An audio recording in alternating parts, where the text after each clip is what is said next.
Bonjour à tous, nous sommes aujourd'hui le vendredi 24 novembre 2023 et bienvenue dans cette vidéo d'analyse technique journalière avec l'outil Vision de FBT, forexbaskettrading.com.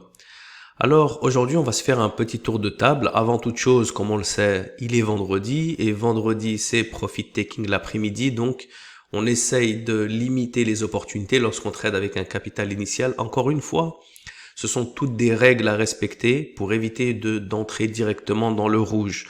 Mais lorsqu'on trade avec notre profit ou lorsqu'on accumule une certaine expérience et qu'on voit des opportunités, il n'y a absolument aucune limitation. C'est pour ça que je continue de faire des analyses journalières, même le vendredi, même le lundi ou les fins de mois, pour qu'on puisse comprendre l'évolution des marchés ensemble.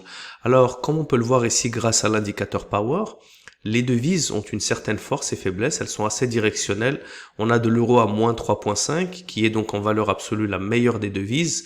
On a de l'australienne à 2, on a du yen à moins 2, et on a du New Zealand à 2. Le reste est sideways, le CAD à 0,5, le Suisse à 0, bon, le sterling à 1, et le dollar à 0. Donc on va commencer directement par faire un petit tour de table de la devise la plus intéressante qui est l'euro pour voir un petit peu ce qui se passe. Sachant, encore une fois, on retourne juste ici, sachant que l'euro, on devra faire attention contre le yen parce qu'il est aussi faible, et contre le dollar et le franc suisse et le CAD, normalement, il ne devrait pas avoir de tendance. Donc on commence. L'euro australienne, il a une tendance globale qui était assez baissière. Bon, elle a été quand même volatile, mais on peut pas non plus être trop parfait parce que sinon on n'ouvrira rien du tout. Donc on a une tendance qui est plutôt baissière. Comment est-ce qu'on peut le voir? On a des résistances qui sont ici plus basses les unes que les autres, des supports ici qui sont plus bas, puis ensuite on a cette petite phase ici qui retrace, mais elle reste toujours plus bas que la résistance. Donc d'une manière générale, on reste en tendance baissière, puis on a les résistances ici qui continuent de descendre, les supports ici qui continuent. Là, on a un petit peu du mal, c'est un peu comme si on rentrait dans un range, mais attention, on a cette lock qui a été respectée. Cette lock-là qui a reçu, on en a déjà parlé hier, elle a eu un petit peu ce pullback ici, la nouvelle résistance qui est respectée. Et celle-là, la dernière lock, on peut voir que les marchés sont en train vraiment de rebondir avec une GMT7 qui rebondit juste au niveau du médian de la lock, cette ligne horizontale orange. Et comme on l'a dit plusieurs fois, maintenant j'espère que vous commencez à comprendre un petit peu les différents points d'analyse. Lorsqu'on a une GMT7, en plus de ça elle est incertaine, c'est une petite doji ici, ça nous confirme la tendance, donc ça reste quand même une bonne paire. D'une manière générale, si on devait lui donner une note, on lui donnerait un 4 parce que la tendance elle reste baissière mais elle n'est pas parfaite. Les locks, cette deuxième lock a eu un petit peu du mal, donc les supports ici sont trop proches les uns des autres, on a cette résistance ici qui remonte, donc on est juste sur du 4 ou 3,5 étoiles. L'Eurocad, il a une tendance baissière, elle va à l'encontre d'une très forte tendance haussière, donc malheureusement, on doit complètement laisser de côté. Si on était un peu sur du sideways, mais là, comme on peut le voir, on a une très forte tendance haussière, avec les marchés qui descendent même pas 30% de cette tendance. Donc, c'est pour ça que même après toutes les indications power, il faut absolument retourner sur les graphiques et analyser le price action ensemble. Cette lock n'a pas été respectée, cette lock oui, cette lock là vient d'être touchée, elle est ok, ça retrace et là la dernière lock elle a un petit peu du mal. Potentiellement on peut continuer mais on ne voudrait pas prendre le risque d'aller à l'encontre de ce gros mouvement là. Comment est-ce que l'euro et le CAD? L'euro est passé à moins 4, d'accord, et le CAD est simplement à 1, donc comme vous pouvez le voir, il peut redescendre, il peut lui aussi redescendre très vite à 0, donc l'euro CAD c'est pas quelque chose qu'on va vraiment considérer. L'euro suisse, absolument nul. Franchement, là, je sais pas quoi dire. Il est une très forte tendance haussière, très forte tendance baissière, gros renversement, gros renversement. En un graphique, de voir comme ça un gros double top avec les marchés qui vont dans tous les sens, on gaspille pas notre temps, on laisse passer. On veut rentrer dans des marchés tendanciels. L'euro sterling, bien sûr qu'il faut le considérer, on a une tendance haussière ici, elle a été complètement renversée. Vous voyez la différence entre l'euro sterling et l'euro CAD, c'est que l'euro CAD lui reste encore énormément de tendance. Il est en train de rebondir sur ce support-là. Donc potentiellement, la tendance principale qui est cette longue tendance haussière peut gagner et les marchés peuvent continuer. L'euro sterling, par contre, a déjà montré qu'il avait déjà complètement absorber toute la tendance précédente. Donc on a une lock ici qui a été un petit peu à court terme, qui a été un petit peu cassée. La deuxième lock qui est absolument magnifique. Les marchés viennent rebondir sur la fermeture, donc elle était très belle. La troisième qui a du mal. La quatrième qui est très belle. On a ici un pullback, une GMT7 qui vient re-rentrer dans la fermeture ici de la dernière lock. Donc on est encore très bon et comme vous pouvez le voir, en temps réel, c'est en train de craquer le support. Donc on a un euro sterling qui est entre du 3 étoiles, parce que la tendance long terme n'est pas si bonne et parce que les locks ne sont pas si bonnes, les supports et les résistances. Les supports sont bons, les résistances ne sont pas si bonnes avec un double top. Donc on est plutôt sur du 3 étoiles, mais ça reste quand même une paire qu'on peut prendre. L'euro-yen. L'euro-yen, voilà, grosse tendance haussière, gros retracement, ça remonte encore en haussier, donc on laisse de côté. L'euro-New Zealand, voilà, c'est un petit peu comme l'euro sterling avec un peu de volatilité avant, ça monte, ça redescend, ça remonte. Par contre, la tendance a complètement englobé toute la tendance haussière. Donc c'est pour ça qu'on peut la considérer. On a des résistances qui sont très régulières, les supports, un petit peu de retracement ici. D'une manière générale, on reste à la baisse. Alors qu'est-ce qu'on a au niveau de la lock? Une lock qui est absolument respectée ici, la lock ici qui a eu du mal. Mais par contre, la lock suivante ici qui est absolument respectée, on voit bien que ça vient rebondir un petit peu sur ces zones-là. Et la dernière lock avec un prix qui vient toucher ici l'ouverture de cette lock et elle continue d'être respectée. La GMT7 qui est en dessous de la fermeture de la lock, donc on reste encore bon. L'euro New Zealand, c'est une paire qu'on peut considérer. On termine avec l'euro-dollar qui est dans un rectangle ici, on vous le voit très bien. Les résistances qui redescendent, les supports qui redescendent et qui sont trop proches les uns des autres. Donc là, on a un petit peu une figure qu'on pourrait considérer un peu comme un drapeau avec une tendance haussière. Les marchés ici qui rangent et potentiellement la tendance qui va continuer, mais on doit le laisser de côté. Donc l'euro potentiellement commence à nous montrer des choses très très intéressantes. À part l'euro, maintenant, qu'est-ce qu'on a ? Si on devrait regarder l'australien ou le yen ou le New Zealand, l'euro est tellement important que il ne faudrait pas trop rentrer dans des baskets de niveau 2 et de niveau 3 avec des devises qui ont simplement du 2 ou du moins 2. Parce que l'euro est en train de sortir du lot et de potentiellement devenir weak across the board. Parce que comme vous pouvez le voir, tout est bleu à part le yen. Donc comme on peut le voir ici, si le dollar se renforce un tout petit peu, le suisse se renforce un tout petit peu, on aurait des tendances qui vont se confirmer un peu partout, à part le yen.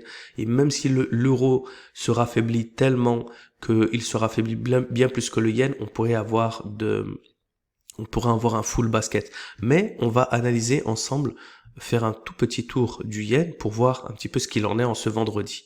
Alors, la des yens, comme on peut le voir, la tendance ici, elle est haussière. Elle a un petit peu du mal. Vous avez vu ici, on a un peu du mal. On était dans une tendance haussière, mais elle est montée trop haute et on a eu un gros retracement.